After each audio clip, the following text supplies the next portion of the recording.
आ जाओ जी, आ जाओ। Chapter number 1 का रिवीजन कर लेते हैं, क्विक रिवीजन।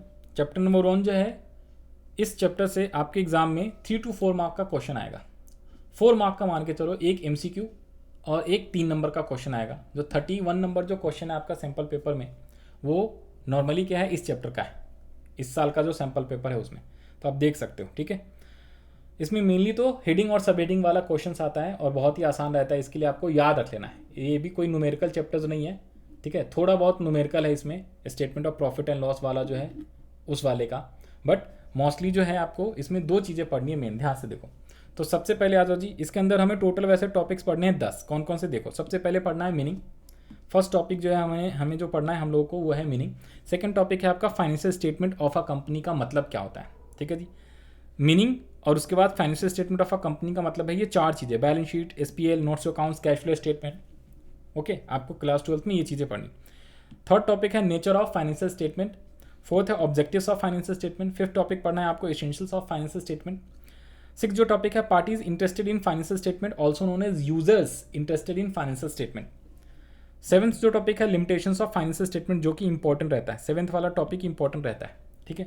टॉपिक नंबर 8 जो है ये भी इंपॉर्टेंट है, फॉर्मेट पढ़ना है हमें, किस चीज़ का फॉर्मेट, बैलेंस शीट का फॉर्मेट। टॉपिक नंबर 9 भी इंपॉर्टेंट है, ये है फॉर्मेट ऑफ एसपीएल। और लास्ट भी very very important, notes to accounts. जो ये नोट्स टू अकाउंट्स है ना, इसी के अंदर हेडिंग सब हेडिंग वाला जो आइटम है वो डिटेल में लिख के मैंने अलग से एक पेज में बता दिया है, तो क्वेश्चन उसी से आएगा। तो सबसे ज़्यादा वेरी वेरी इंपॉर्टेंट लगाना ये नोट्स टू अकाउंट्स वाला, ठीक है जी। अब सबसे पहले हम लोग बात करते हैं मीनिंग ऑफ फाइनेंशियल स्टेटमेंट। तो सबसे पहला टॉपिक अपना यहाँ पे है meaning of financial statement. Financial statement का मतलब क्या होता है, सिंपल वर्ड में बोलूँ तो financial statement is a final product. क्या होता है जी, it is a final product, और you can say final product of accounting process, ठीक है जी। That is basically what, that are prepared following the accounting principles, practices and accounting standard. देखो, किसी भी कंपनी का जब पूरे साल journal entry, ledger, trial balance ये सब बना लेते हैं, तो साल के एंड में हमें क्या बनाना होता है, फाइनल अकाउंट, समझ रहे हो। तो फाइनल अकाउंट जब आप बनाते हो तो उसके अंदर क्या क्या चीज़ें आती हैं, जो फाइनल अकाउंट वही फाइनेंशियल स्टेटमेंट है। 11th में फाइनल अकाउंट सीखा था आपने, किससे बनाते थे, with the help of trial balance. 2 चीज़ें बनाते थे, प्रॉफिट एंड लॉस और बैलेंस शीट। लेकिन ये कंपनी का फाइनेंशियल स्टेटमेंट है, तो कंपनी के फाइनेंशियल स्टेटमेंट में हमें बैलेंस शीट बनानी है। उसके अलावा प्रॉफिट एंड लॉस को यहाँ पे बोलते हैं statement of profit and loss, जिसे हम एसपीएल शॉर्ट में मैं बोल रहा हूँ, शॉर्ट में मैं बार बार क्या बोल रहा हूँ, एसपीएल।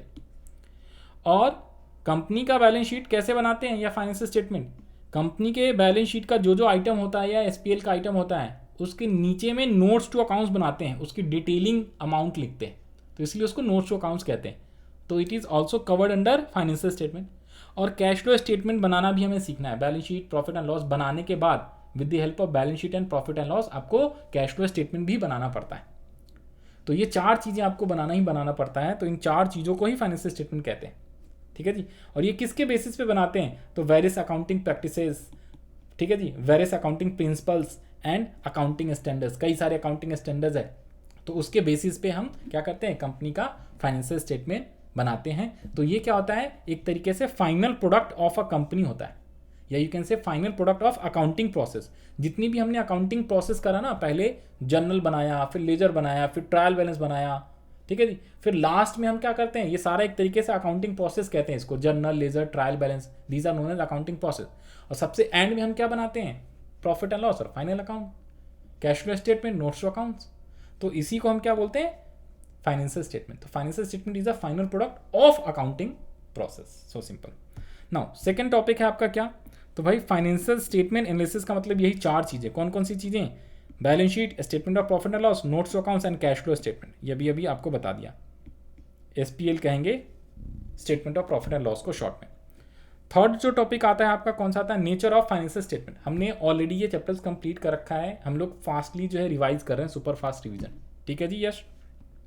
तो नेचर ऑफ फाइनेंशियल स्टेटमेंट क्या होता है, ध्यान से देखो, फाइनेंशियल स्टेटमेंट का नेचर कैसा होता है, नेचर कैसा होता है, तो देखो जी, सबसे पहला है क्या, रिकॉर्डेड फैक्ट्स। एक बात बताओ, फाइनेंशियल स्टेटमेंट में हम लोग जो बना रहे हैं फाइनेंशियल स्टेटमेंट, वो क्या चीज़ होता है, वो रिकॉर्डेड फैक्ट्स होता है। रिकॉर्डेड फैक्ट्स का मतलब फाइनेंशियल स्टेटमेंट में जर्नल एंट्रीज लिखा हमने, लेजर बनाया, ट्रायल बैलेंस बनाया, फिर फाइनल अकाउंट बना लिया, बैलेंस शीट में लिख दिया इतनी कैपिटल, इतने जो है आपके क्रेडिटर्स, इतने डेटर्स, ठीक है जी, इतने प्रॉफिट, इतने लॉस, इतने रेवेन्यू, इतनी डेप्रिशिएशन, सारे लिख लिया हमने।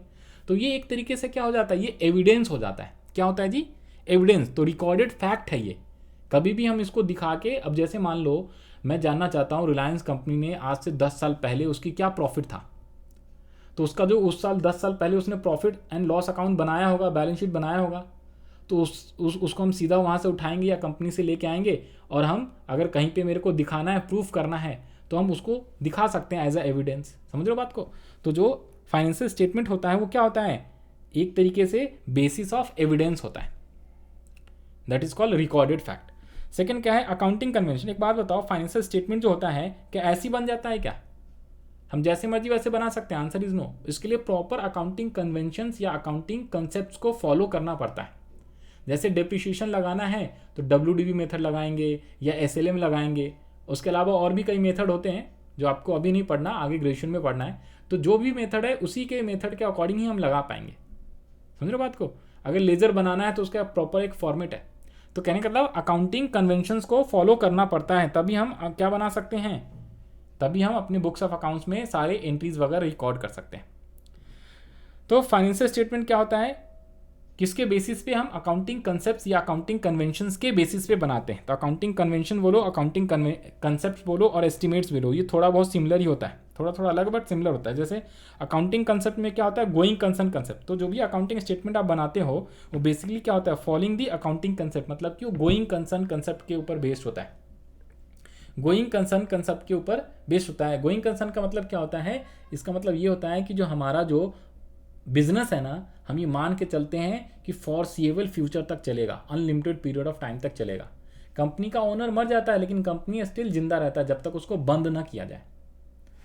और एस्टिमेट्स क्या कहता है, estimates are necessary for preparing financial statement and having bearing the financial statement life of asset. जैसे कि एग्जांपल के तौर पे मान लो हमने कोई एक फिक्स एसेट खरीदा है, तो उसकी कुछ ना कुछ लाइफ होती है, वो लाइफ टाइम तक जिंदा नहीं रहता एसेट्स।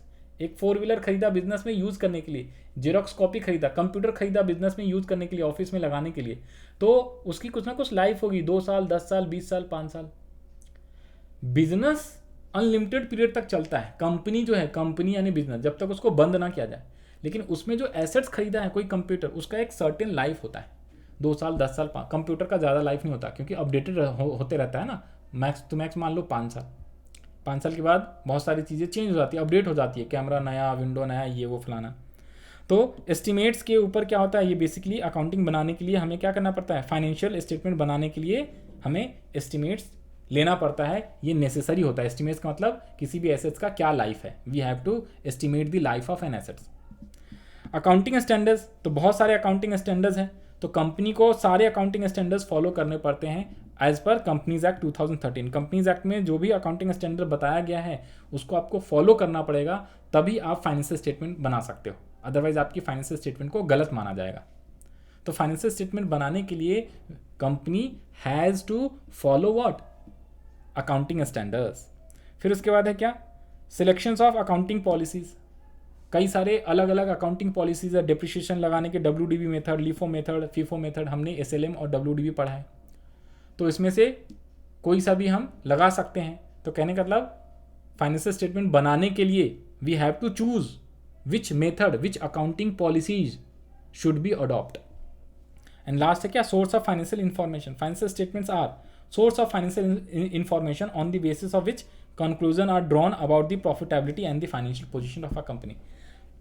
तो फाइनेंशियल स्टेटमेंट जो होता है क्या होता है, फाइनेंशियल इंफॉर्मेशन का सोर्स है। अगर मैं बोलता हूँ कि रिलायंस कंपनी ने पिछले साल 10,000 करोड़ रुपए का प्रॉफिट कमाया सपोज, तो ये इंफॉर्मेशन मेरे पास कहाँ से आया, इसका सोर्स क्या है, इसका सोर्स है financial statement of Reliance company.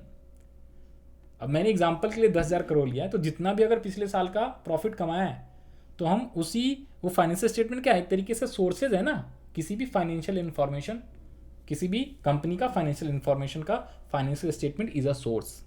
तो ये इसका नेचर होता है। फाइनेंशियल स्टेटमेंट कैसा होता है, तो फाइनेंशियल स्टेटमेंट का क्या नेचर होता है, तो फाइनेंशियल स्टेटमेंट का ये नेचर होता है, recorded facts, accounting convention, accounting concepts, estimates, accounting standards, selections of accounting policies and sources of financial information. Objectives क्या होते हैं, ये इंपॉर्टेंट है आपका ऑब्जेक्टिव्स। फाइनेंशियल स्टेटमेंट का क्या ऑब्जेक्टिव होता है, तो ध्यान से देखना। फाइनेंशियल स्टेटमेंट का ऑब्जेक्टिव होता है एक तो ट्रू एंड फेयर पिक्चर दिखाना, true and fair view of the business. दूसरा होता है provide financial data, financial data को प्रोवाइड करना। तीसरा होता है इफेक्टिवनेस ऑफ द मैनेजर को जानना, और utilization of resources of business जो है सही से यूटिलाइज किया जा रहा है कि नहीं वो जानना। अकाउंटिंग पॉलिसीज को डिस्क्लोज करना एंड कैश फ्लो पोजीशन को जानना। अब ध्यान से देखो ऑब्जेक्टिव क्या होता है फाइनेंशियल स्टेटमेंट का। फाइनेंशियल स्टेटमेंट का ऑब्जेक्टिव, हम लोग फाइनेंशियल स्टेटमेंट क्यों बनाते, ताकि कंपनी का जो जितना भी अकाउंटिंग प्रोसेस है, बैलेंस शीट बनाना, एसपीएल बनाना, कैश फ्लो बनाना, वो ट्रू एंड फेयर व्यू दिखाया जा सके, उसको सही सही दिखाया जा सके, गलत ना दिखाया जा सके। इसके अलावा फाइनेंशियल स्टेटमेंट बनाने से क्या होता है, फाइनेंशियल डेटा प्रोवाइड किया जाता है। One of the objective is to provide financial data. Company अपना फाइनेंशियल डेटा प्रोवाइड करती है, जिसके लिए फाइनेंशियल स्टेटमेंट बनाती है कि इतने की कैपिटल है, इतने का क्रेडिटर्स है, इतने का प्रॉफिट है, इतने का लॉस है, इतने का आपका डेटर्स है, इतने का सेल्स आया, जो भी आया, रेवेन्यू आया। उसके अलावा मैनेजमेंट की एफिशिएंसी को जानने के लिए और बिजनेस के जो भी रिसोर्सेज हैं क्या हम उसका सही से यूज़ कर रहे हैं कि नहीं कर रहे हैं, तो ये कहाँ से पता चलेगा, जब हम फाइनेंशियल स्टेटमेंट बनाएंगे तब पता चलेगा। तो ऑब्जेक्टिव क्या होता है फाइनेंशियल स्टेटमेंट बनाने का, ऑब्जेक्टिव होता है टू नो दी, हाँ जी, efficiency of management, to know the management is basically utilising the resource of business in efficient manner और नॉट।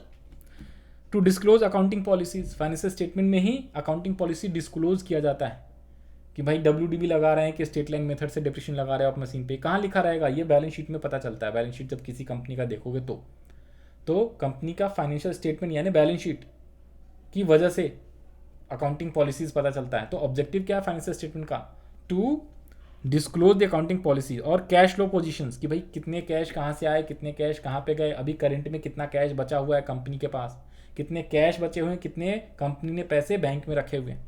समझ रहे हो बात को, तो ये होता है। फिर है क्या, नेक्स्ट टॉपिक है आपका, ये जो था टॉपिक नंबर 4 था, नंबर 5 है क्या, देखो ये थ्योरी वाले से ना MCQ 1 मार्क्स के आ सकते हैं, ठीक है। इसको थोड़ा और जल्दी में करते हैं, फिर हम मेनली बैलेंस शीट का जो है आपका फॉर्मेट और statement of profit and loss के फॉर्मेट पढ़ेंगे। तो नेक्स्ट टॉपिक है essentials of financial statement. Essentials क्या क्या है देखो, फाइनेंशियल स्टेटमेंट बनाने की क्या क्या चीज़ें जरूरी है। नंबर 1, फैक्चुअल इन्फॉर्मेशन चाहिए, तभी हम बैलेंस शीट बनाएंगे। इन्फॉर्मेशन होगा तभी तो जर्नल लेजर, ट्रायल बैलेंस और फाइनल अकाउंट बना पाएंगे। अंडरस्टैंडेबिलिटी, कंपेरेबिलिटी, देखो जब भी हम फाइनेंशियल स्टेटमेंट बनाएंगे ना तो वो इस टाइप से बनाएंगे ताकि आसानी से उसको क्या कर पाए, अंडरस्टैंड कर पाए हर कोई, और आसानी से हम कंपेयर कर पाए इस साल का डेटा पिछले साल से, या रिलायंस कंपनी का फाइनेंशियल स्टेटमेंट किसी और भी सेम टाइप के कंपनी से, टाटा की कंपनी से या किसी और भी कंपनी से। तो हम फाइनेंशियल स्टेटमेंट इस टाइप से बनाएंगे कि हम उसको आसानी से अंडरस्टैंड कर पाए, हर कोई बेटर अंडरस्टैंड कर पाए, यूजर्स। कंपेरेबल होना चाहिए, disclose proper information so that we can compare intrafirm और इंटरफॉर्म कंपेरिजन। वेरीफिएबल होना चाहिए, जितने भी बैलेंस शीट में बनाओगे, जितने भी आइटम रिकॉर्ड वगैरह करे हो आप, वो झूठा नहीं होना चाहिए, हम उसको वेरीफाई करा पाएँ, उसके लिए हम डॉक्यूमेंट्स वगैरह रखते हैं पास में, कंपनी रखती है। रेलिवेंट होना चाहिए, जितनी भी आपने डिस्क्लोज करा है इन्फॉर्मेशन बैलेंस शीट में वो सारे के सारे रेलिवेंट इन्फॉर्मेशन होना चाहिए, इरेलीवेंट नहीं होना चाहिए।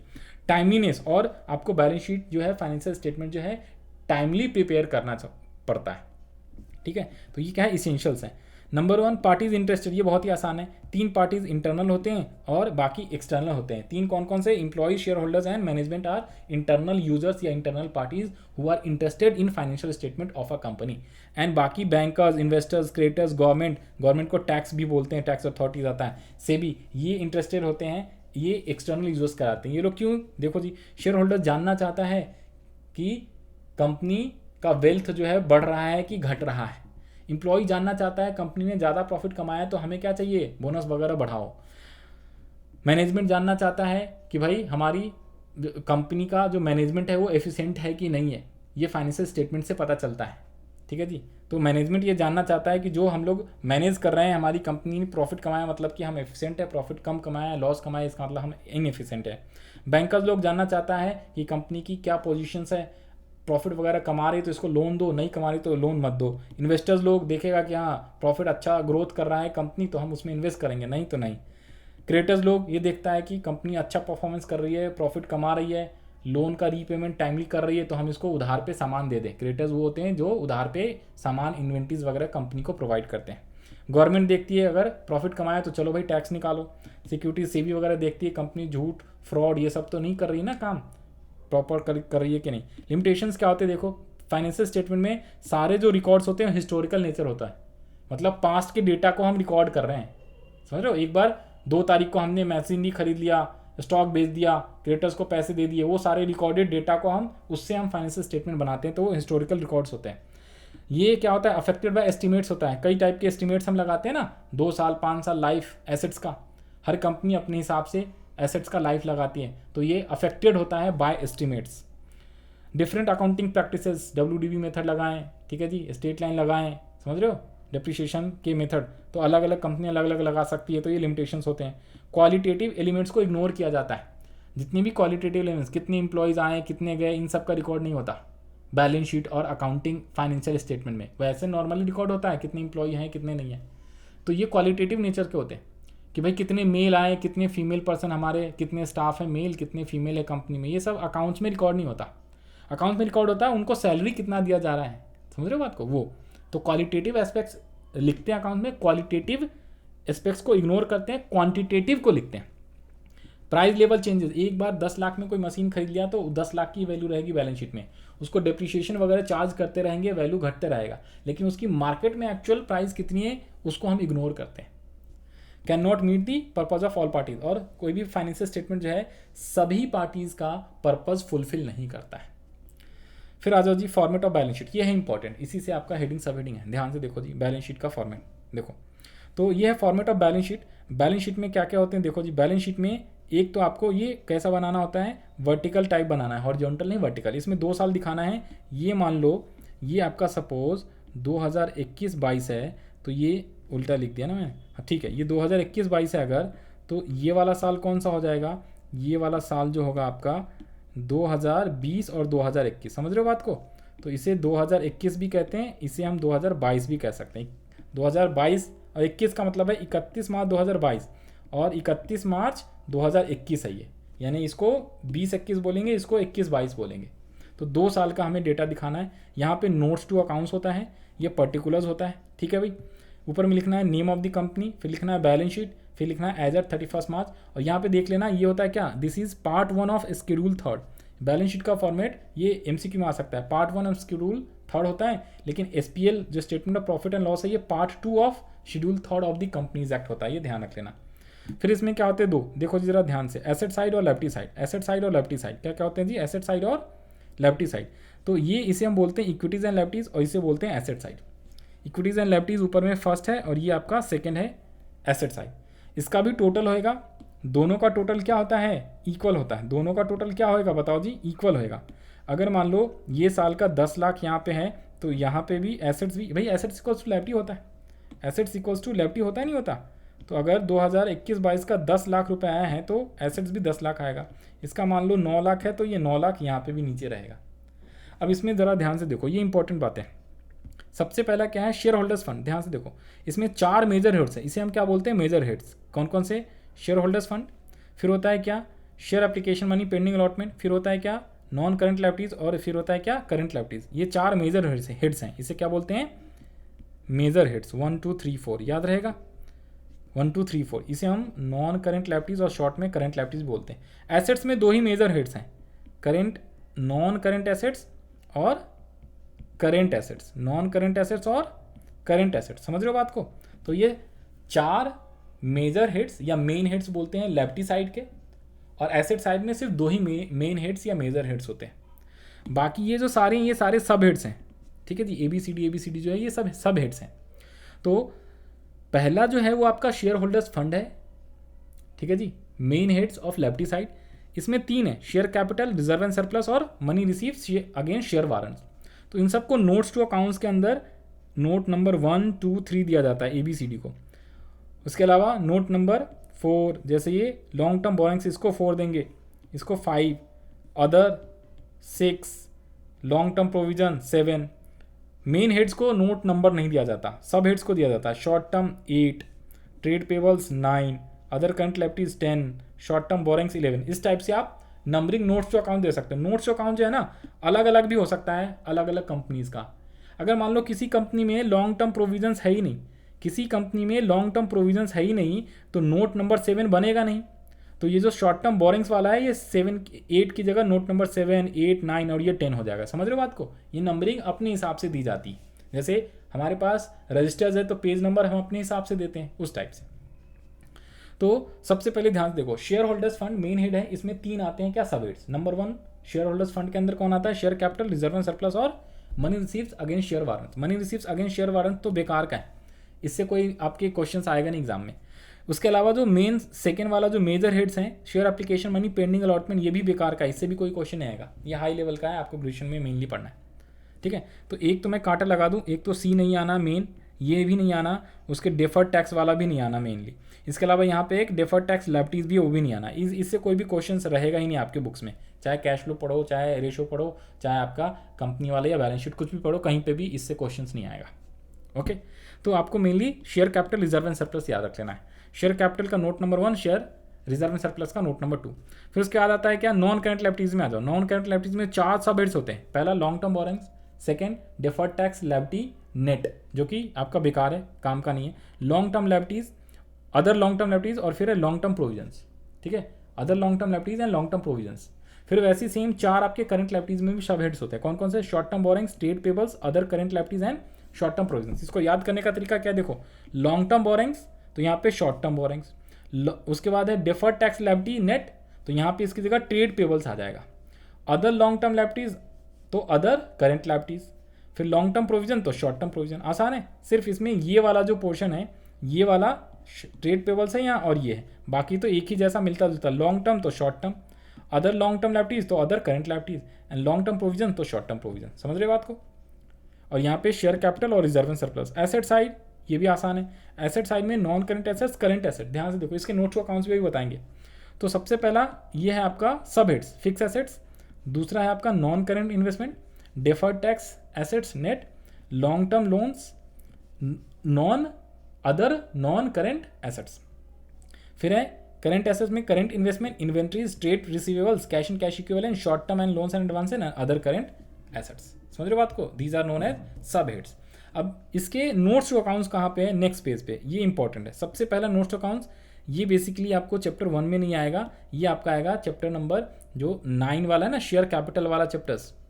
तो उसमें आपको 4-5 क्वेश्चन स्टार्टिंग में दिए हुए हैं बैलेंस शीट बनाने के। तो उसमें हम बनाते थे, वहाँ पे हमने प्रैक्टिस करा था। सबसे पहले इक्विटी लायबिलिटी लिखना है, फिर शेयर होल्डर्स, फिर शेयर कैपिटल नोट नंबर 1, फिर नोट्स अकाउंट शेयर कैपिटल लिखोगे, और रिजर्व एंड सरप्लस भी बनाना होता है इसमें, कैश एंड कैश इक्विवेलेंस में। तो इसमें एक authorize capital, issued capital, subscribe capital, 3 होता है। ऑथराइज का मतलब इक्विटी प्रेफरेंस दोनों आ सकता है, और इसका यहाँ पे टोटल लगा के छोड़ देना है, यहाँ पे टोटल लगा के छोड़ देना होता है।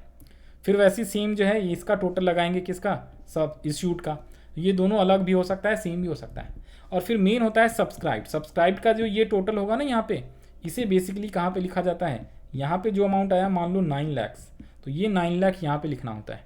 तो जो बैलेंस शीट में 9 लाख हमने लिखा है, कहने का मतलब अगर ये हमारा यहाँ पे, ये अब मिटा दे रहा हूँ, यहाँ पे अगर शेयर कैपिटल में मैंने 9 लाख रुपए लिखे हैं, तो ये 9 लाख आया कहाँ से, इसका डिटेल यहाँ पे नोट्स अकाउंट्स में होता है। ये 9 लाख का डिटेल कहाँ पे, यहाँ पे। ये 9 लाख कैसे कैसे आया, तो इन सब में अमाउंट फिल करके आया होगा, वो अमाउंट 9 लाख आया होगा, या जो भी अमाउंट आएगा यहाँ पे उसे लिखना होता है।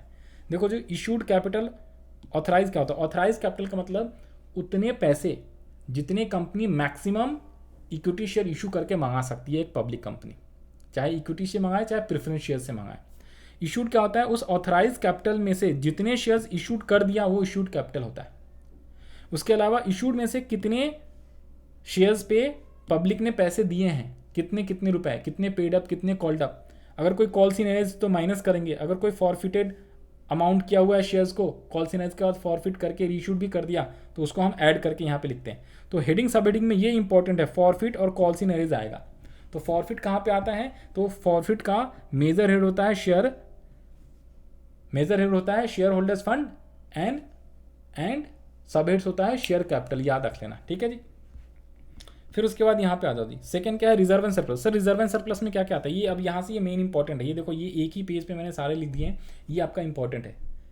सारे सब हेड्स जो हैं उसके कौन कौन से आइटम किस सब हेड्स में, किस आपके मेजर हेड्स में आएगा, वो सब एक पेज पे लिख दिया है। समझिए बात को? तो ये बड़ा ही इंपॉर्टेंट है, और ये इससे आसान हो जाएगा। आप जितने भी क्वेश्चन बनाओगे ना, ये एक पेज सामने रखो, सब इसमें आइटम लिखा हुआ है, एक एक सारे ढूंढ ढूंढ के लिख दिया मैंने। तो सबसे पहले रिजर्व एंड सरप्लस। देखो रिजर्व एंड सरप्लस याद करना बड़ा आसान है। इसमें कौन कौन से आइटम है, जिस आइटम के एंड में रिजर्व लिखा हो सब रिजर्व एंड सरप्लस में आएगा। इसके अलावा 2 आइटम और आएगा, कौन कौन सा, एक होता है शेयर ऑप्शन आउटस्टैंडिंग अकाउंट, एक होता है सरप्लस या फिर एसपीएल। सरप्लस या फिर इसे हम बोलते हैं एसपीएल, यानी कि जो प्रॉफिट आया या लॉस आया तो वो भी रिजर्व एंड सरप्लस में आता है। बाकी सब के एंड में रिजर्व है, capital reserve, security premium reserve, capital resumption reserve, debenture redemption reserve, revaluation reserve, other reserve, share option outstanding account and surplus यानी कि फायदा प्रॉफिट। नेक्स्ट जो आपका है money receive share against share warrant, ये आना नहीं है, और share application money pending allotment आना नहीं, बट फिर भी मैंने लिख दिया है। Money received against share warrants क्या होता है, देखो कई बार कंपनी जो है ना अपने प्रमोटर को ना गारंटी के तौर पे एक चिट्ठी लिख के दे देती है, ठीक है जी, वारंटी, कि भाई जब कंपनी बनेगी तो प्रमोटर्स तुम ही ने तो कंपनी बनाया है। प्रमोटर्स वो होते हैं जिन्होंने सोचा, दिमाग में आइए लगा, धीरू भाई Ambani was the promoter of Reliance company, है ना। उसके अलावा जो Jahangir Ratan Tata was the founder यानी कि प्रमोटर्स ऑफ टाटा कंपनी, है ना। तो वो लोग जो इतना मेहनत कर रहे हैं, दिमाग लगा रहे हैं, ठीक है, पैसे लगा रहे हैं स्टार्टिंग में बिजनेस स्टार्ट करने से, तो भाई उसके बदले कुछ ना कुछ शेयर लेंगे। तो जब कंपनी बन जाएगी तो उसके बाद शेयर्स मिलेगा, तो उस टाइम पे क्या होती है ना, प्रमोटर्स को क्या होता है, बेसिकली एक वारंटी इशू किया जाता है कि भाई हम तुम्हें शेयर वारंट दे देते हैं, आप इसको शेयर में कन्वर्ट करा रहे हैं। तो money received against share warrants, ठीक है जी। फिर है क्या, share application money pending allotment. अगर किसी बंदे ने पैसे कंपनी को दिया, हम लोग कंपनी वाले, हमें किसी से पैसे मिल गए सपोज, ठीक है जी, और हमने उसको अभी अलॉटमेंट नहीं दिया, शेयर्स के बदले पैसे मिले, मतलब शेयर देने के लिए पैसे किसी ने सब्सक्राइब करे, ठीक है, और हमने उसको अभी तक शेयर दिए नहीं है, भाई अलॉट करे नहीं है अभी तक, हमें एप्लीकेशन का पैसा आया, तो वो सारा पैसा कहाँ पे होगा, यहाँ पे होता है। That's called share application money pending allotment, जो कि मेजर हेड्स होते हैं नंबर 2, ठीक है। तो ये दोनों बेकार का मीनिंग आपको समझा दिया वैसे।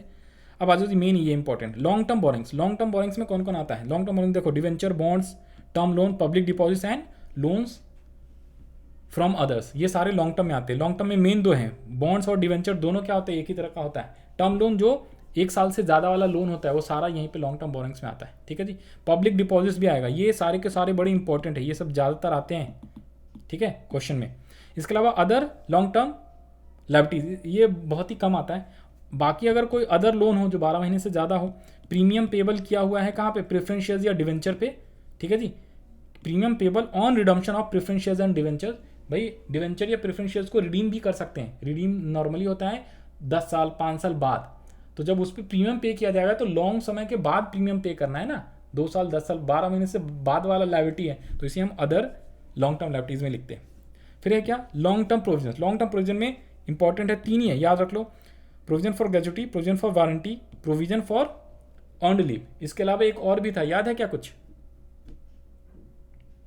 एक और भी लिखवाया था मैंने, कौन सा बताओ जल्दी से, प्रोविडेंट फंड, याद आया, प्रोविडेंट फंड भी यहीं पे आता है। तो ये 4 हैं, ये इंपॉर्टेंट है बड़े, ये आ जाते हैं कई बार, प्रोविडेंट फंड कई बार आया हुआ क्वेश्चन में। फिर है शॉर्ट टर्म बोरिंग्स में, जो शॉर्ट टर्म मतलब कि 12 महीने से कम वाला, loan repayable on demand, bank overdraft ज़्यादातर आएगा, इसमें से ये डिपॉजिट काट देना, ठीक है जी। लोन बैंक ओवरड्राफ्ट ज़्यादातर आता है, जिसे कैश क्रेडिट्स भी बोलते हैं। शॉर्ट टर्म डिपॉजिट्स हो गया, अदर लोन्स एंड एडवांसेस जो 12 महीने से कम वाला है। फिर उसके बाद यहाँ पे आ जाए, ट्रेड पेबल में 2 ही होते हैं, बिल्स पेबल और सन्डी क्रेडिटर्स। बिल्स पेबल और सन्डी क्रेडिटर ट्रेड पेबल होता है, इसी का जस्ट अपोजिट होता है ट्रेड रिसीवल्स, जिसमें आते हैं क्या, सन्डी क्रेडिटर्स की जगह पे यहाँ पे सन्डी डेटर्स आएगा। एसेट साइड में ट्रेड रिसीवल्स होता है, सन्डी डेटर्स एंड बिल्स रिसीवल, और यहाँ पे पेबल तो बिल्स पेबल और सन्डी क्रेडिटर्स।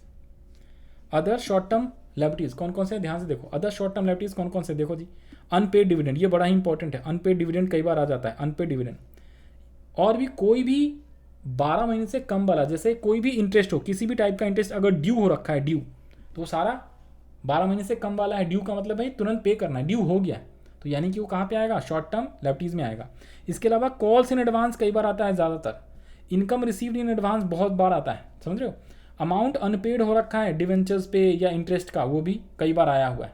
और भी कोई पेबल्स जो कि 12 महीने से कम वाला है, तो उसे हम क्या बोलते हैं, short term liabilities. Short term provision में आसान है, देखो लॉन्ग टर्म शॉर्ट टर्म याद करके जाना। लॉन्ग टर्म में 4 हैं, इसके अलावा और कोई भी प्रोविजन होगा तो शॉर्ट टर्म लिख देना। लॉन्ग टर्म में ग्रेच्युटी, वारंटी, अर्न्ड लीव और प्रोविडेंट फंड, ये लॉन्ग टर्म होता है, ज़्यादा टाइम के लिए। ग्रेच्युटी कब देते हैं, 20 साल 30 साल जब इंप्लॉय काम करता है तब ग्रेच्युटी मिलता है, वारंटी ये सब। शॉर्ट टर्म में क्या, जैसे प्रोविजन फॉर टैक्स, हर साल टैक्स पे करना है, उसके लिए जो प्रोविजन बना रहे हो, तो ईयरली होता है, 12 महीने से कम वाला होता है। Provision for expenses, propose dividend, ठीक है, प्रपोज डिविडेंड तुरंत पे करना होता है 3 महीने 4 महीने के अंदर। अदर प्रोविजन और भी कोई अगर बनाया है आपने शॉर्ट टर्म वाला तो वो सारे शॉर्ट टर्म प्रोविजन में आते हैं। टेंजिबल एसेट, टेंजिबल का मतलब होता है वो एसेट जिसको हम देख सकते हैं, छू सकते हैं, फील कर सकते हैं। इनटेंजिबल जिसको नहीं देख सकते। टेंजिबल का मतलब प्लांट, बिल्डिंग, फर्नीचर, लैंड, समझो ये सारे टेंजिबल हैं। Vehicle, car, 4 wheeler, free hold property, ये बहुत बार आ जाता है, ठीक है जी। Lease hold property, lease hold का मतलब जिसपे लीज होल्ड कर रखा है। इनटेंजिबल एसेट्स का मतलब क्या होता है, वो जिसको हम देख नहीं सकते। Goodwill, patent right, trademark, computer software भी आता है, कॉपीराइट, कंप्यूटर सॉफ्टवेयर कई बार आया हुआ है, याद रख लेना, ठीक है जी। नॉन करेंट इन्वेस्टमेंट, तो भाई इन्वेस्टमेंट्स के अंदर क्या होगा, जैसे debenture, preference shares, partnership, mutual fund, government trust, कोई भी इन्वेस्टमेंट इन प्रॉपर्टी, ये सारे लॉन्ग टर्म वाले होते हैं। Long term loans and advances कौन से हैं, capital advance, securities, loan advances to the related parties. इसके अलावा आ जाओ जी other non current assets. Other non current assets कौन कौन से होते हैं, ये मैंने एसेट्स बताया ना, ये एसेट्स है। अगर कंपनी ने, ये लिएबिलिटी नहीं है, long term loans and advances, जहाँ पे एडवांसेस है मतलब कि कंपनी ने किसी और को लोन दिया हुआ है, ठीक है जी। जब वो रिलेटेड पार्टी को कोई पैसे देती है उधार वगैरह 12 महीने से ज़्यादा के लिए, तो लॉन्ग टर्म होता है। अदर लॉन्ग टर्म में बाकी जो बच गए वो अदर लॉन्ग टर्म है। Long term trade receivables, other share issue expenses, unamortize expenses, discount on issue of debenture, ये याद रख लेना, ये बहुत बार आता है। And loss on issue of debenture are return of more than 1 year, तो ये मोर देन 1 ईयर वाला लॉस या discount on issue of debenture. Current investment में कौन कौन सा है, तो बाकी सब करंट है। तो देखो करंट और लॉन्ग टर्म में, नॉन करंट और करंट में आपको कई बार लगेगा कि सेम ही है, बट इसमें याद रख लेना जो 12 महीने से ज़्यादा वाला है और जो 12 महीने से कम वाला है वो शॉर्ट टर्म आता है। इसमें याद रख लेना एक वर्ड होता है मार्केटेबल सिक्योरिटीज़। मार्केटेबल सिक्योरिटीज़ जब भी लिखा हो ना तो वो शॉर्ट टर्म होता है, करंट इन्वेस्टमेंट। अब आ जाओ जी इन्वेंट्री। इन्वेंट्री आसान है, raw material, finish goods, work in progress, 3 type की इन्वेंट्री होती है। उसके अलावा स्टॉक इन ट्रेड, तो ये बहुत बार आया हुआ है, कौन कौन सा, stock in trade, loose tools, store and spares, ये बहुत बार आया हुआ है, ये अच्छे से करके जाओ। Stock in trade, loose tools and store and spares, ये कहाँ पे आता है, इन्वेंट्री में आएगा। इन्वेंट्री करंट एसेट्स में होता है। ट्रेड रिसीवेबल्स तो आसान है, बता दिया, डेटर्स एंड बिल्स रिसीवेबल्स को trade. Cash and cash equivalence भी याद रख लेना, ये भी आसान है, ये बहुत कम आता है। जैसे कैश इन हैंड, जो कैश एट बैंक है, जो पैसा बैंक में, चेक और ड्राफ्ट, ये बहुत ज़्यादा बार आया हुआ है। चेक और ड्राफ्ट भी क्या होता है, इसे भी हम लोग क्या बोलते हैं, 1 मिनट देना, 1 मिनट। चेक और ड्राफ्ट भी कैश एंड कैश, तो यस, तो मैं कह रहा था कैश एंड कैश इक्विवेलेंस में चेक एंड बैंक ड्राफ्ट ये बहुत बार आया हुआ है, इसको अच्छे से याद कर लेना, ठीक है जी। Short term loans and advances, तो जो 12 महीने से कम वाला है, कंपनी ने किसी को लोन दिया है 2 महीने 4 महीने के लिए, 12 महीने से कम के लिए, तो वो एसेट्स में आएगा, करेंट एसेट्स।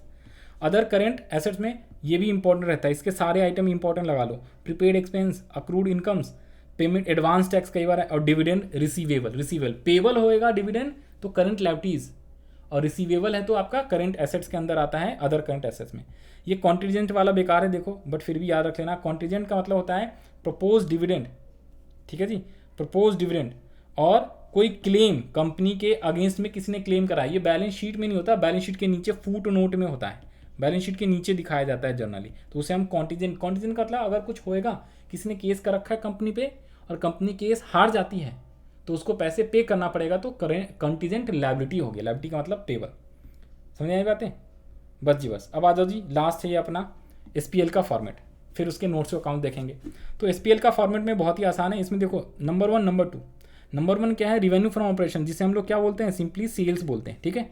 तो इसमें भी 2 साल है, जैसे ये होएगा 31 मार्च 2000, अगर 22 लिखा है मैंने, ठीक है, तो ये लिखेंगे 31 मार्च 2021। 2022 का मतलब 2021 टू 2022, और ये है 2020 से 2021, समझ रहे हो। ये प्रीवियस ईयर बाद में लिखना है, करेंट ईयर को पहले लिखना है। नोट्स अकाउंट सेम ही है, पर्टिकुलर सेम ही है। अब इसमें क्या होगा, देखो जी, सबसे पहले revenue from operation, note number 1, फिर अदर इनकम। देखो रेवेन्यू फ्रॉम ऑपरेशन का मतलब सेल, जिस चीज़ का आपका बिजनेस है ना, उसे रेवेन्यू फ्रॉम ऑपरेशन बोलते हैं। एक बात बताओ, इसमें 2 चीज़ें इंपॉर्टेंट याद रख लो, देखो ध्यान से देखो जरा, कंपनी ए है और कंपनी बी है। ये कौन है, ये बैंक वाली कंपनी है। बैंक वाली कंपनी को क्या बोलेंगे, इंपॉर्टेंट, इसे क्वेश्चन आ सकता है, फाइनेंशियल कंपनी बोलते हैं। फाइनेंशियल कंपनी, समझ गए, वो कंपनी जो फाइनेंशियल है, बैंक वगैरह फाइनेंशियल है, जैसे PNB बैंक है। और ये वाली कौन सी है, इसे हम बोलते हैं non financial. Non financial company कौन सा भाई, जैसे Reliance industry, Tata, Vodafone, Airtel, ये सारे क्या हैं, फाइनेंस से सोरे। फाइनेंस का मतलब बैंक, बैंक का क्या काम होता है, लोन लेना, लोन देना। और बाकी जो बिजनेस कर रहे हैं ना, सेल परचेज वगैरह का, सर्विस, ठीक है, तो ये सारे क्या हैं, नॉन फाइनेंशियल है। आईटी सेक्टर सर्विस देती है, समझ रहे हो कौन सा? आईटी सेक्टर में कौन सा आता है? आईटी मतलब इंफॉर्मेशन टेक्नोलॉजी। बताओ जी, इन्फोसिस, विप्रो, तो ये सारी क्या है? नॉन फाइनेंशियल कंपनी, ठीक है। अब एक बात बताओ, सुनो, टाटा का कंपनी है, मान लो टाटा कौन सा है? टाटा स्टील है। तो टाटा स्टील क्या करेगी? स्टील को बेचेगी, तो बेचेगी तो उससे जो पैसे आएंगे वो कहाँ पे लिखेगी? Revenue from operation. अब मान लो टाटा स्टील कंपनी ने, उसके पास एक कंप्यूटर पड़ा हुआ था, अब कंप्यूटर खराब हो गया, ठीक है जी, तो उसको मार्केट में कूड़े के भाव में बेच रहा है सपोज।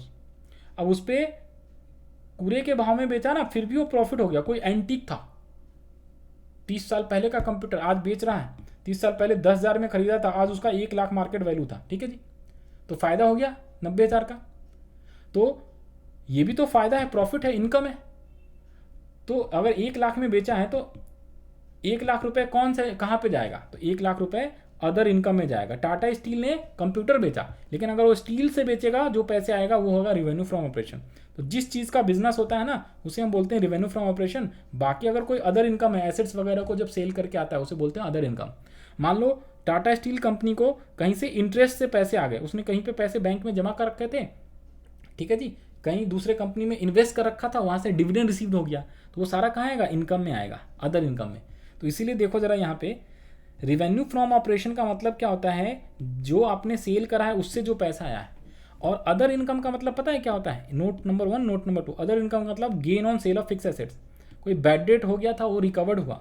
अगर आपकी कोई इंटरेस्ट अर्न करा है, कोई डिविडेंड मिला है, कोई अपने स्क्रैप को बेच दिया, कूड़े कबाड़े को रद्दी के भाव पेपर बेच दिया, उससे भी तो पैसे आए, ठीक है जी। रिफंड, अगर इनकम टैक्स ज़्यादा पे कर दिया था तो आपको रिफंड आ गया, तो ये सारे अदर इनकम होते हैं, ठीक है जी। नोट नंबर 1, नोट नंबर 2 समझ में आ गया। अब जब मैं इसको टोटल करूंगा, ध्यान से देखो, हम लोग सुपर फास्ट रिवीजन कर रहे हैं, इधर भी वही आएगा। अब टोटल करेंगे तो ये आएगा आपका टोटल इनकम आ गया, ठीक है। अब टोटल इनकम आ गया, हम प्रॉफिट एंड लॉस का स्टेटमेंट बना रहे हैं, statement of profit and loss. तो इसमें से टोटल एक्सपेंसेस हटाओगे ना, ये टोटल एक्सपेंसेस आप घटाओगे नहीं घटाओगे? बोलो ना हाँ या ना। हाँ सर। तो एक्सपेंसेस में कई सारे एक्सपेंसेस हैं, तो अलग अलग नाम से एक्सपेंसेस दे दिया, और यहाँ पे टोटल एक्सपेंस हम लिखेंगे। मान लो हमने जो है कितने रुपए, हमने जो है 8 लाख रुपए का टोटल इनकम कमाया है इस साल की बात करें, और हमने एक्सपेंसेस करे कितने का? मान लो 7 लाख रुपए का। इसमें आएगा बहुत सारा एक्सपेंसेस, नोट नंबर 3, 4, 5, 6, 7, 8, 9, और इनको जब घटा दोगे आप तो क्या आ जाएगा आपका? ये देखो ना, आइटम नंबर 3, ये है थर्ड वाला आइटम, सॉरी 4th, माइनस ये 5th item. Profit before tax के लिए हम क्या करते हैं? 4th आइटम माइनस आपको ये 5th आइटम करना है, सॉरी 3rd माइनस 4, सही लिखा। ये 3rd वाला जो आइटम है, total revenue minus 4th item, तो ये प्रॉफिट कितने का आया? 1 लाख का। अब इसमें मान लो 30% का टैक्स रेट है, तो इसमें से 30,000 टैक्स घटा दिया, तो जो लास्ट में बचा वो कितना बच गया? 70,000 रुपये हमारा प्रॉफिट बच गया। कुछ समझ में आया? अब देखो, तो अब इसमें मेन ये देखना है, ये तो आसान है, मेन ये 2 आ गया। अब इसमें से ये एक्सपेंसेस इंपॉर्टेंट है, इससे क्वेश्चन है कई सारे। एक्सपेंसेस कौन कौन से देखो जरा। अब इसमें एक चीज़ और ध्यान से देखो, ये जो मैं बता रहा था नॉन फाइनेंशियल समझा दिया, फाइनेंशियल भी बता दिया। देखो जो बैंकिंग कंपनी है, बैंकिंग कंपनी, बैंकिंग के लिए बताना जरा, अगर बैंक ने क्या किया, सुनो, बैंक ने, पीएनबी बैंक ने किसी पर्सन को लोन दिया है ना, तो लोन दिया तो इससे इसको इंटरेस्ट मिलेगा क्या? बताओ जरा। तो बैंकिंग कंपनी को फाइनेंशियल कंपनी बोलते हैं। फाइनेंशियल कंपनी के लिए इंटरेस्ट क्या होगा? रिवेन्यू फ्रॉम ऑपरेशन या अदर इनकम? जरा बताना। सर आपने बताया सेल को रिवेन्यू फ्रॉम ऑपरेशन बोलते हैं, और अगर कोई इंटरेस्ट मिलेगा फिक्स डिपॉजिट पे या किसी को लोन दिया है तो उस पर जो इंटरेस्ट मिलेगा उसे अदर इनकम बोलोगे। ये नॉन फाइनेंसिंग कंपनी के लिए है, क्योंकि नॉन फाइनेंसिंग कंपनी क्या होगा? अगर पैसे उसने कहीं जमा कर रखे हो उसकी इन्वेस्टमेंट्स है। लेकिन जो बैंकिंग कंपनी है फाइनेंशियल वाली, उसका तो काम ही है किसी से पैसे लिया और कहीं पे पैसे इन्वेस्ट कर दो ताकि उसे इंटरेस्ट कमा पाए। तो इसके लिए इंटरेस्ट क्या होगा? रिवेन्यू फ्रॉम ऑपरेशन होगा बैंकिंग कंपनी के लिए, याद रहेगा। तो ये ध्यान रख लेना है, और कोई इसमें इंपॉर्टेंट बात नहीं है, ठीक है। अब इसको अपन मिटा देते हैं। अब देखो जरा, यहाँ पे बात कर रहे थे अपन, तो अब जरा यहाँ पे देखो, एक्सपेंसेस में कई सारे एक्सपेंसेस हैं। कौन कौन से एक्सपेंसेस हैं सर? एक्सपेंसेस में कौन कौन से एक्सपेंसेस हैं? तो एक्सपेंसेस में आपका आता है number 1 cost of material consume, purchase of stock in trade. देखो कॉस्ट ऑफ मटेरियल कंज्यूम में क्या होता है? अगर आपका कंपनी है किसी चीज़ को बनाना, गुड्स को प्रोड्यूस करना, तो आप पहले रॉ मटेरियल खरीदोगे। मान लो आपका फैक्ट्री है पेन बनाने का कंपनी है, तो आप प्लास्टिक खरीदोगे, फिर उससे पेन बनाओगे और फिर सेल करोगे ना। तो जो आपने प्लास्टिक वगैरह खरीदा है और पेन जो बनाया, 2 केजी प्लास्टिक खरीदा 2000 में, उसमें से 1 केजी यूज़ करके आपने पेन बना दिया, तो इस साल आपने कितने रुपए का कंज्यूम कर लिया प्लास्टिक? 1000 का। तो वो 1000 आप यहाँ पे लिखोगे, cost of material consume.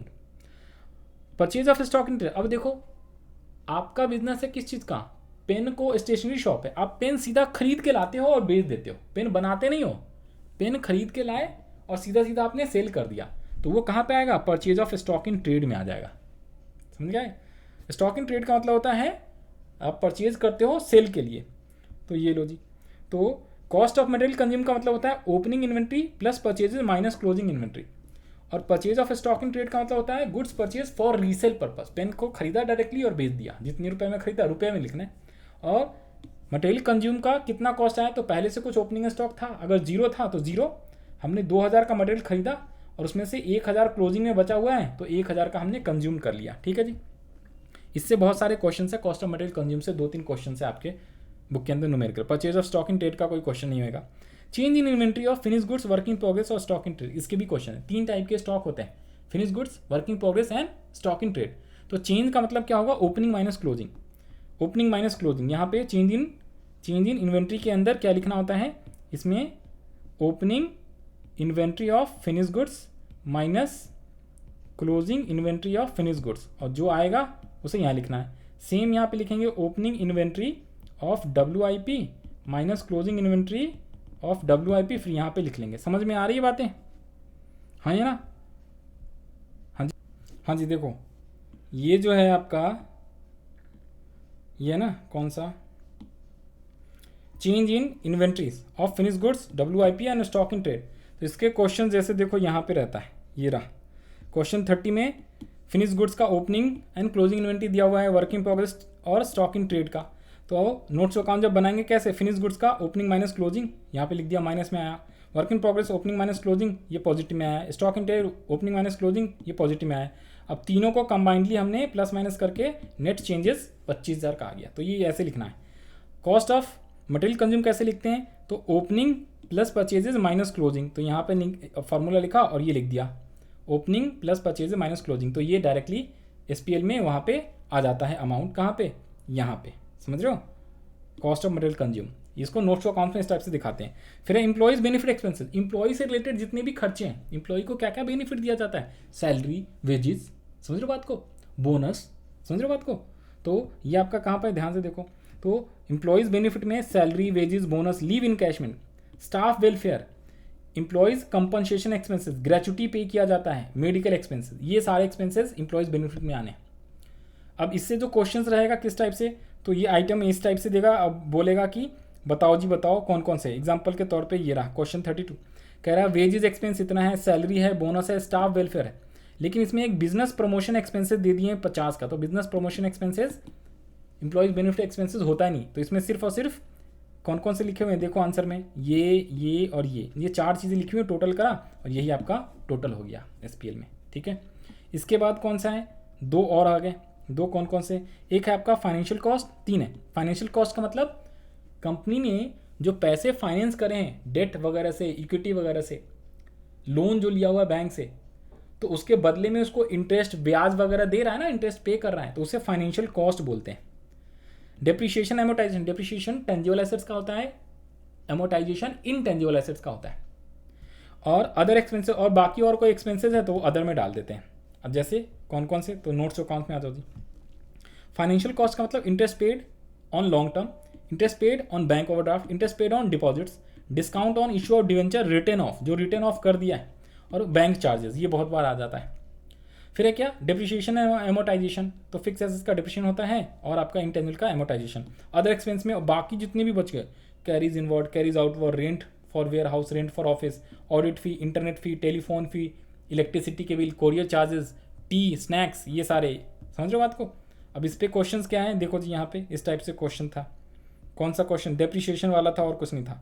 Question 31 है एक, 31 में डेप्रिसिएशन क्या दिया, कह रहा है क्या, आपके पास इतनी इतनी डेप्रिसिएशन है, बिल्डिंग पे 15,000, मशीन पे 25, कंप्यूटर पे 60, गुडविल पे एमोटाइज हुआ है 7500 का, और पेटेंट रिटर्न डाउन। तो ये एमोटाइजेशन गुडविल और पेटेंट का होगा इंटेंजिबल, तो यहाँ एमोटाइजेशन लिखा गुडविल का, पेटेंट का, और डेप्रिसिएशन फिक्स एसेट सारे के लिखे, तो टोटल और लास्ट में ये टोटल कर दिया 1,20,500। तो इस टाइप से आपके क्वेश्चंस रहेगा एग्जाम में। तो ये वाले क्वेश्चंस आने के चांस कम है। मेनली आपका कौन सा आएगा ना, बैलेंस शीट वाले क्वेश्चंस बहुत ज़्यादा आते हैं। बैलेंस शीट के फॉर्मेट से मेन क्या आएगा, हेडिंग सब हेडिंग लिखना है, तो इसके मेन अच्छे से इंपॉर्टेंट करके जाओ, ठीक है। और एक दो क्वेश्चन छोटा सा और रहता है ऑपरेटिंग साइकिल पे, ये बहुत ज़्यादा इंपॉर्टेंट नहीं है। इसमें क्या होता है देखो, ऑपरेटिंग साइकिल का मतलब क्या होता है, ऑपरेटिंग साइकिल का मतलब है जब आप कैश को पहले क्या करोगे, रॉ मटेरियल खरीदोगे, कंपनी कैश अगर मान लो उसके पास 10,000 रुपये, तो उससे क्या करेगी, रॉ मटेरियल खरीदेगी, फिर उसको प्रोड्यूस करेगी, बनाएगी, फिनिश गुड्स बनाएगी, फिर फिनिश गुड्स को मार्केट में सेल करेगी उधार पे, फिर उससे डेटर्स बनेगा और डेटर्स से पैसे लेके, तो मतलब उसी पैसे को कन्वर्ट करके साइकिल बना के कैश में कन्वर्ट किया, तभी तो फ़ायदा होगा हमें। 10,000 का चीज़ रॉ मटेरियल खरीदा, फिर उसको बना बनू के ज़्यादा में बेचा, 12-15 हज़ार में प्रॉफिट वगैरह ऐड करके, तो हमारे पास रिसीव होएगा 15,000। तो ये जो साइकिल चलेगा इसे हम ऑपरेटिंग साइकिल बोलते हैं। तो इसमें क्या क्या होता है, इसमें मेनली आपको ये समझना है करेंट एसेट्स और करेंट लायबिलिटीज़ के लिए क्या ऑपरेटिंग साइकिल है। ध्यान से देखो, नॉर्मली हम क्या बोलते हैं, करेंट एसेट्स या करेंट लायबिलिटीज़ का मतलब 12 महीने तक वाला है ना। अगर कोई पेबल है, पेबल मतलब करेंट लायबिलिटी, 12 महीने के अंदर अंदर कोई हमें पैसे पे करने हैं, कंपनी को पैसे पे करने हैं किसी को भी, तो उसको हम करेंट लायबिलिटीज़ बोलते हैं। बट ऐसा 100% नहीं होता, हमें दो चीज़ें चेक करना है, ऑपरेटिंग साइकिल भी और करेंट लायबिलिटी का पीरियड 12 महीना भी। जैसे देखो इसमें बोला हुआ है क्या, आपको पहचानना है कौन सा ट्रेड पेबल है कि नहीं है, कौन सा ट्रेड पेबल करेंट लायबिलिटीज़ है या कौन सा नॉन करेंट है।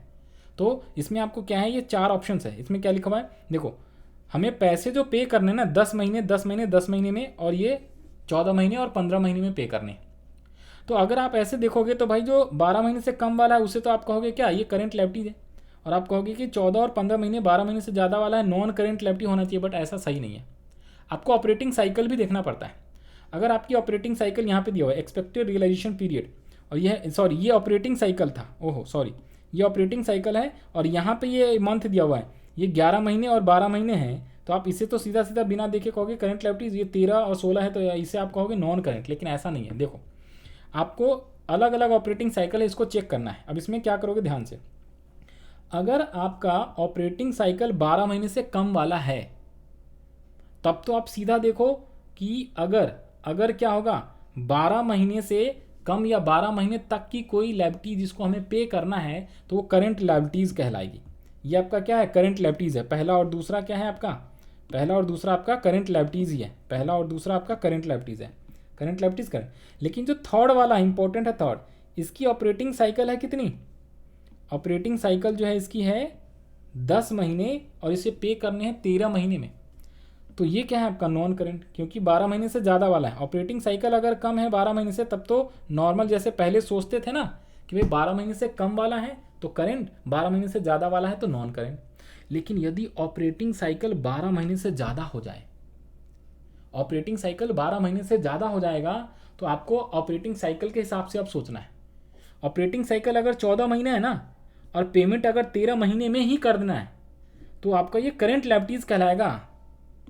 भाई 12 महीने से ज़्यादा 13 महीने में पेमेंट करने हैं तो नॉर्मल हम सोचे तो हम तो सोचते कि भैया ये लॉन्ग टर्म है, लेकिन लॉन्ग टर्म नहीं है। हम चेक करेंगे ऑपरेटिंग साइकिल क्या है, 14 महीना, ऑपरेटिंग साइकिल 14 महीना, उसके अंदर अंदर पेमेंट करना है ना, तो उस केस में ये करंट लायबिलिटीज़ कहलाएगा। और अगर ऑपरेटिंग साइकिल 15 महीना है, 12 महीने से ज़्यादा है ऑपरेटिंग साइकिल 15 महीना, लेकिन पेमेंट आपको 16 महीने में कराना है, ऑपरेटिंग साइकिल से भी बाहर है, तो उसे हम नॉन करंट बोलेंगे। तो एक ही क्वेश्चन है, क्वेश्चन नंबर 6 मिलेगा। और इसी जैसा इस बार जो है ना ट्रेड पेबल की जगह रिसीवेबल्स बोला हुआ है, करंट एसेट्स और नॉन करंट एसेट्स, ठीक है जी। इसमें तो ये इसी टाइप का होता है, current assets non current assets. तो इन दोनों क्वेश्चन को भी एक बार कर लेना। बाकी मेनली जो है सबसे इंपॉर्टेंट हेडिंग सब हेडिंग और बैलेंस शीट का फॉर्मेट है, तो इसको अच्छे से तैयारी करके जाना है, ठीक है। यही 4-5 पेज का ये चैप्टर था, मैंने इसको भी रिवीजन करा दिया, बड़े ही डिटेल में करा दिया मैंने, कोई दिक्कत वाली बात नहीं है, ठीक है जी। तो इसके क्वेश्चंस आप प्रैक्टिस कर लोगे। और ये वाला नोट्स अगर चाहिए PDF ना, तो टेलीग्राम का जो लिंक दिया हुआ है उस पर जाओगे तो फ्री में PDF मिल जाएगा, वहाँ पे आप डाउनलोड कर सकते हो।